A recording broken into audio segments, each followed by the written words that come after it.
गोंयांत आतां मास्क वापरनात तांकां 100च्या जाग्यार 200 रुपया फायन भरचो पडटलो. कोविड काळांत सामाजीक अंतर पाळप आनी मास्क घालप सक्तीचें करपाक हो निर्णय घेतला म्हूण मुखेलमंत्री दोतोर प्रमोद सावंतान म्हायती दिल्या. RDX Goa bureau report. Goa में कोविड के लिए आपने 200 रुपये फाइन किया है. गोवा में कोविड की स्थिति अभी तक नियंत्रण में है. बाहर से बहुत लोग टूरिस्ट के वास्ते गोवा में आ रहा है. मेरे हिसाब से यानी ज़्यादा करके मैंने जो टूरिज़्म इंडस्ट्री में बात की थी, सभी होटल सभी जगह पे टूरिस्ट यहाँ पे फुल हैं.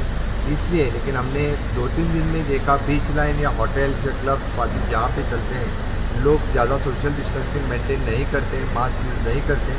मैंने कल से फॉर द पुलिस डिपार्टमेंट और बाकी सभी डिपार्टमेंट्स को इन्फोर्स किया है कि मास्क जो विदाउट मास्क यहाँ घूमेंगे तो 200 रुपये फ़ीस यहाँ पे लगेगी. सोशल डिस्टेंस के लिए भी इंसिस्ट करेंगे आज से थोड़ा सा. और थर्मल स्क्रीनिंग होटल में भी कंपलसरी रहेगा. इससे हम ज़्यादा करके टूरिस्ट के ऊपर कंट्रोल रह सकेंगे. We are already prepared. यानी जैसे कि जो टूरिस्ट आते हैं उनको थर्मल स्क्रीनिंग इससे करके उनको सेग्रीगेट करना, इसलिए गोवा पूरी प्रिकॉशन. सर, महाराष्ट्र गवर्नमेंट ने RT-PCR टेस्ट नेगेटिव कंपलसरी किया है. क्या इम्पैक्ट रहेगा स्टेट पर और कैसे आप देख रहे हैं उसको?